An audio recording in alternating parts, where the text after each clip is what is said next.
O VSR, lá no TNT, criticou duramente o José Botto, e ele falou uma coisa que eu achei muito interessante, que nunca que o José Botto deveria ter deixado, depois do vazamento daqueles prints, que o Pedro reclamou muito ontem, foi a única coisa que ele realmente reclamou, que um dirigente vazou a história, né? Que o grande culpado de tudo que aconteceu foi esse dirigente. Eu já falei que eu acho que o Pedro não precisa culpar alguém por um momento, porque ele já não vinha muito bem, mas ok. De qualquer forma, o grande errado nessa história toda foi o José Botto. O grande errado foi o José Botto. Então, o Pedro expôs isso novamente, falou que com o Felipe Luiz está tudo zerado, mas expôs o dirigente. E o VSR, lá na TNT, falou uma coisa muito certa, que eu acho que foi perfeita a colocação dele. Ele fala que o Botto, se ele fosse um bom gestor de grupo e ele queria manter o Felipe respaldado, quando o Felipe recebe aquela pergunta na coletiva, ele tinha que ter chegado ali e falado, não, você não vai responder isso não, quem vai responder sou eu. Pegava o microfone, lá ele, e falava, olha, isso aconteceu por causa disso, o jogador não tem apresentado bons números. Ele, o José Botto, falava e ele explicava o que ele fez e ele se desculpava ou explicava o que ele tinha feito com relação aos prints vazados. Tinha que partir dele ali, né? E não de ficar falando pelos cotovelos. O VSR trouxe, inclusive, que episódios aconteceram recentes de conversas com o Botto, onde ele fala loucuras para a imprensa, né? E a própria assessoria do clube tem que falar, gente, ele falou isso aí em off, hein? Em off. Eu estava presente em algumas vezes que ele falou atrocidades, né? Como o VSR falou, e que a assessoria tem que falar, foi em off, hein? Foi em off. Imagina se as pessoas vazam as coisas que ele fala, né? Ah, mas ele confia na imprensa, que a imprensa não vai vazar? Pelo amor de Deus, né? Pelo amor de Deus. Então eu postei lá no meu Insta uma sequência sobre justamente o que o VSR falou. Eu vi que o pessoal está falando com relação à possibilidade da vinda do Wendel para o Flamengo, né? O jogador que teve até acertado com o Botafogo, mas não pôde vir para o Botafogo justamente por questões financeiras da Rússia, que não podem ter pagamento por questão da guerra lá com a Ucrânia e tal, e não conseguem pagar para empresas americanas. E aí não veio para o Botafogo porque o Textor americano, não conseguia receber ou fazer pagamento, né? Então ele não conseguia pagar. Por a empresa ser americana, ele não consegue nem receber e nem pagar. A empresa americana não consegue pagar uma empresa russa, um clube russo.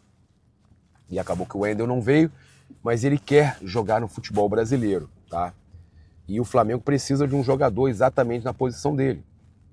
Ele está no mesmo time do Gerson, o Zenit. O problema gente, eu estou vendo, inclusive, todo mundo publicar sobre isso, né? De ontem para hoje, vai vestir o manto. De acordo com Cabine Desportiva de Portugal, o Flamengo está em negociações com o Wendel. Jogador do Zenit, já esteve na mira rubro-negra em outras janelas de transferências. E a galera falando que outra vez isso, pelo amor de Deus, de novo essa novela chatíssima, não. Toda vez a mesma história, quando não era o Claudinho, era o Wendel. Eu ia falar justamente isso agora. Impossível negociar com o Zenit. É insuportável negociar com o Zenit. Eu não tenho estômago para acompanhar uma nova negociação do Flamengo com o Zenit. Ah, mas o Wendel vale a pena? Vale. Eu acho ele um bom jogador. Seria o substituto ideal para a saída do Gerson? Sim. Mas os caras contrataram o Gerson. Será que é porque eles sabiam que o Wendel estava saindo, que ele quer sair? Pode ser. Mas, de verdade, imagina quanto que o Zenit não vai querer no Wendel, hein? Quanto de dinheiro eles vão querer no Wendel? Uma loucura. Chega a ser insuportável a gente imaginar como seria essa novela para o Flamengo contratar, tentar novamente contratar algum jogador do Zenit ou contratar, no caso, né, o Wendel, que já esteve em alguns momentos negociando, também outro que esteve perto foi o Claudinho. Então é uma loucura, tá? É uma loucura. E eu não aguento mais essas freadas da minha esposa, mas tá tudo bem. Fazer o quê? Paciência. Uma freada em cima da outra, mas tudo bem. Ainda bem que eu tô de cinto.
Eu não menti! Eu só menti! Porra! Eu menti!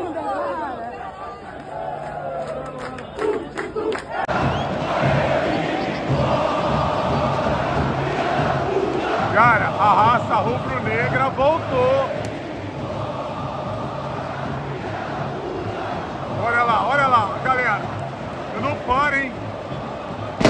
Sensacional.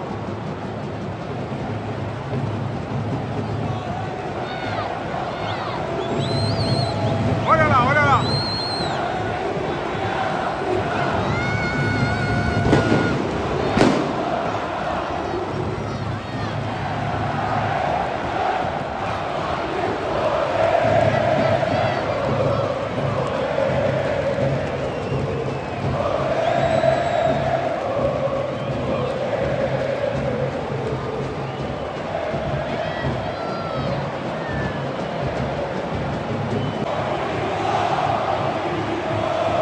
Olha que coisa de louco aquilo ali, ó. Lá na raça. Olha lá. A galera pegando as camisas. Torcedor indo na loucura aqui no Maracanã.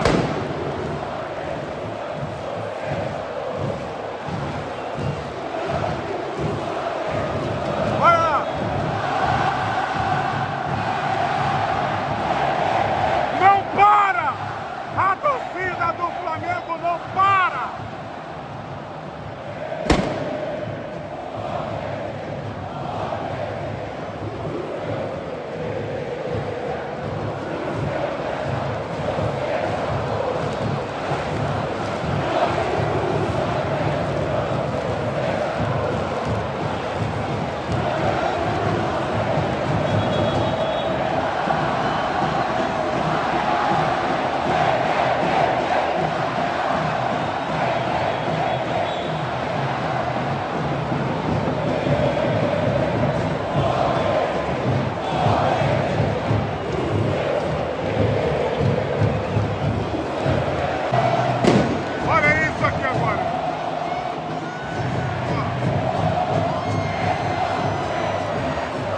A torcida do Flamengo não para um minuto, hein?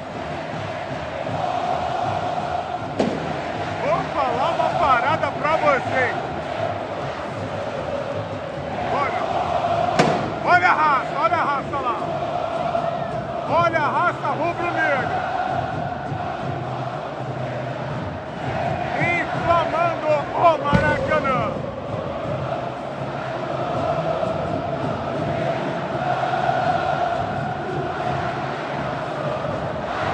A vibração aqui no gramado de jogo é uma coisa de maluco.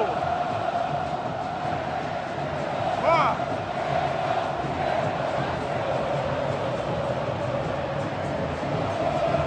A urubuzada do outro lado. Urubuzada do outro lado. Sente o clima agora. Olha o enredo. Cada um jogando o braço pra frente e pra trás.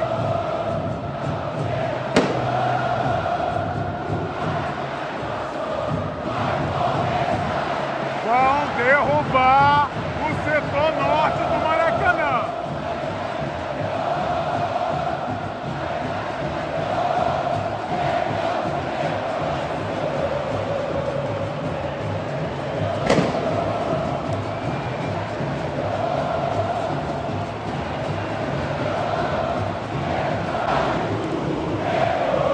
A raça rubro-negra, gente. Olha a raça rubro-negra, cara. Os homens de vermelho e preto.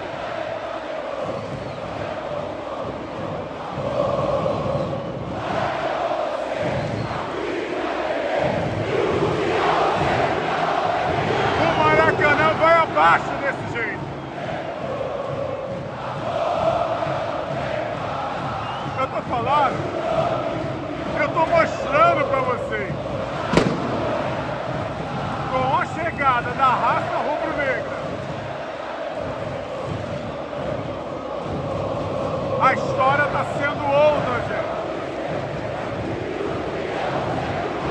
Olha o outro lado. Olha a urubuzada. Aí vocês imaginam quando juntar a jovem Fla também aqui. Que cenário, gente. Que cenário. É um mar de vermelho e preto no Maracanã. Galera chegando. Eu não tenho dúvida. É um espetáculo fora a parte. A organizada da raça do Maracanã voltando depois de longos anos. Galera voltando, olha. Ó, olha do outro lado. A galera da urubuzada também, olha. Vocês só acompanham aqui com o repórter das celebridades, hein?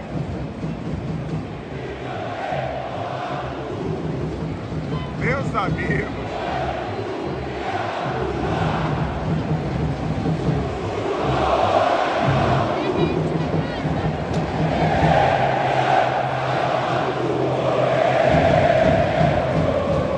Da urubuzada que a gente vai para a raça rubro-negra.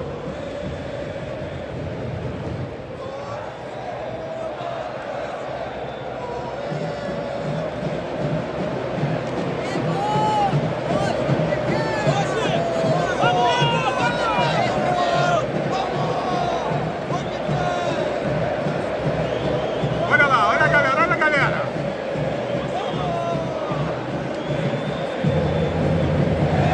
O bicho vai pegar, meu amigo. Olha isso. O Maracanã é quase lotado já, hein? Posterior, né? Pra te perguntar como é que foi o GPS do Pedro essa semana.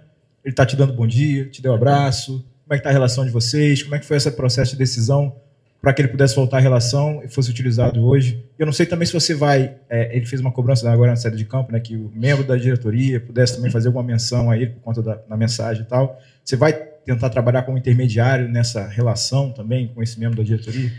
Bom, sobre o assunto do Pedro, já falei na outra coletiva, já falei, vou falar hoje de novo, é um assunto completamente encerrado, não tem nenhuma polêmica, não tem absolutamente nada. Eu sou o homem mais feliz do mundo quando um jogador como ele entra e faz o gol. O futebol é maravilhoso, o futebol te dá essas possibilidades, permite isso, e eu tenho um lema que vivo e penso isso diariamente, que não existe ninguém mais importante que a equipe, nem o Pedro e nem o treinador. E nem nenhum outro jogador que está e nenhum outro jogador que passou é mais importante que o Flamengo. Então, com isso, a equipe precisa do Pedro, precisou do Pedro, e hoje gostei não só do gol, né? Gostei da forma que ele se comportou defensivamente, da forma como ele correu, como ele jogou com os companheiros, esse brilho que ele tem, ele recuperou, e a gente, como eu falei na outra vez, nós precisamos muito dele e estou muito feliz mesmo.